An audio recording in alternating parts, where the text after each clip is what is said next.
Hi. So I wanted to make a quick video on how I studied for my final exams, both in, well, mostly in university. I did not have this method in high school.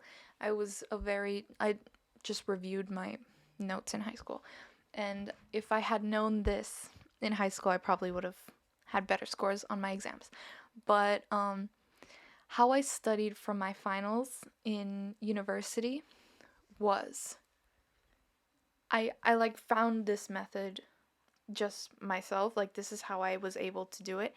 I figured it out when I was studying for my French tests.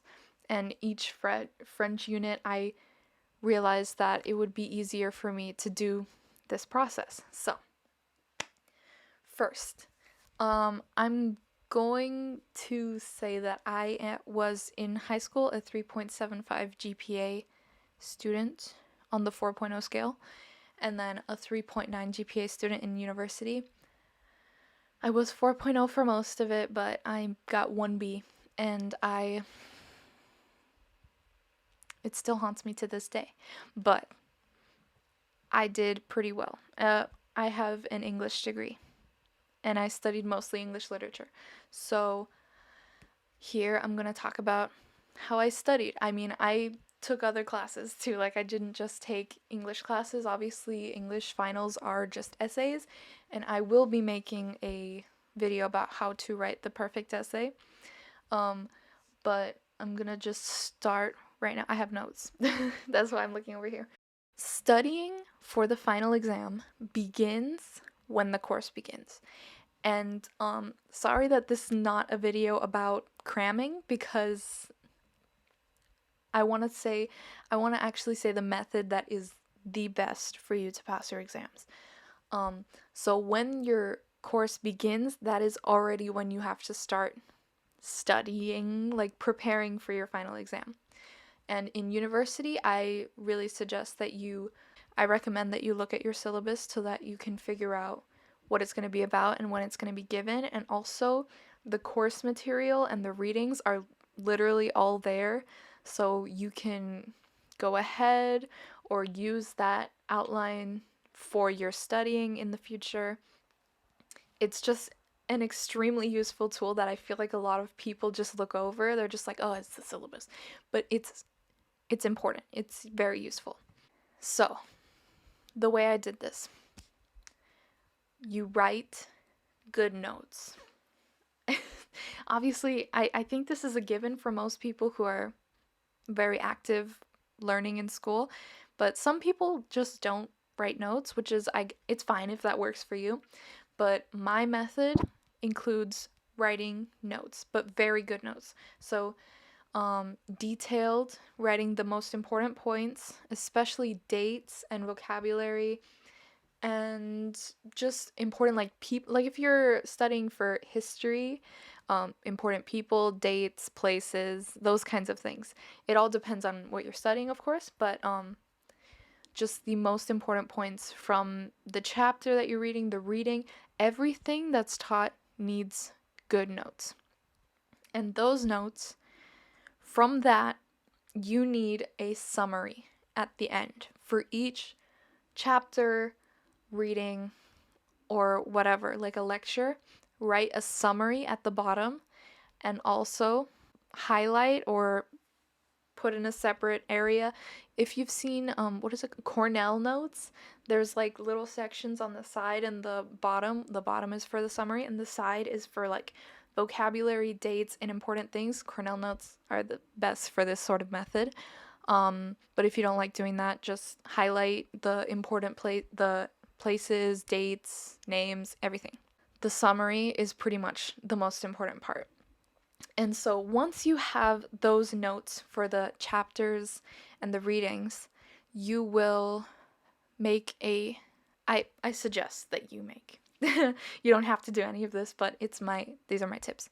You make a table of contents, a page with the most important points from that unit, chapter, or reading, and a timeline if relevant, if you're doing history or something that involves time, dates. I suggest you do it like a very simplistic timeline, and a summary. Trust me, because this will be part of your study guide for the final exam. So, you'll be doing this as the course goes, like throughout the either semester or a year if you're in high school, and you'll be able to easily go back and figure out where you studied each topic, and then you will use your summary pages and table of contents to make a study guide. So you'll easily have a place where there's all the vocabulary, all the dates that you need, and all the readings that you've done. So let's say you're doing an essay at the end as your final for an English class or a history class or anthropology, whatever, then you will be able to have each reading there so that you can use them as sources if it's relevant to your final exam or final essay.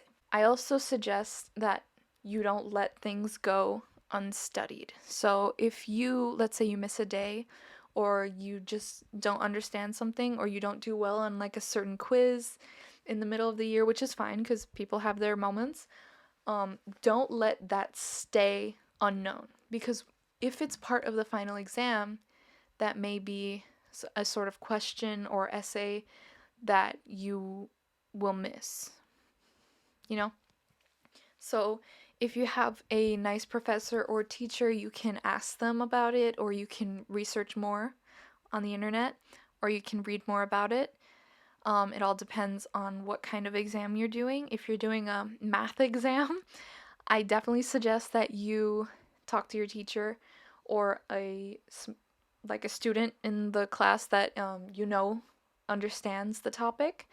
And you can also use resources like Khan Academy, because I swore by Khan Academy when I was in my earlier years of high school, because later years of high school I did A-level math. So that's Khan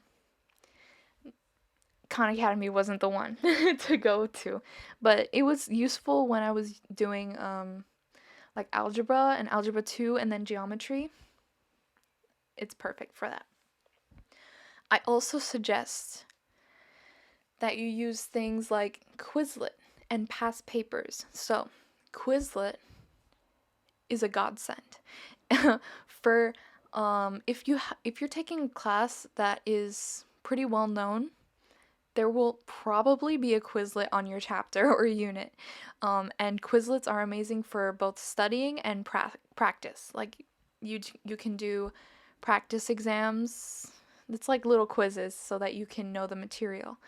And for AP and A level, so I took an international intensive program, not intensive, intense program. So I took A levels when I'm American, but I took A levels. Look at past exams. I'm sure if you're British, like, and you took A levels, you know to look at past exams. But if you're doing the international program that I did, I really suggest that you use past papers for every single IGCSE or GCSE level exam that you're doing, because they reuse questions. They reuse questions. They do that for AP too. So to summarize, basically all you have to do is look at the syllabus and find out what topics that they're going to be about for your final exam or final essay. Take good notes with the summaries and outlines. Use Quizlets and past papers, and also just put all of those together and you will have the perfect study guide for when you reach the end of your semester or year or course. And I will be making a video on how I write essays in the future. So I hope you like this fast video because my battery is dying. Thank you so much for watching. Please leave questions down below if you have any, and I will answer them maybe in a new video or just down below. Yeah, thank you for watching. I'll see you next time.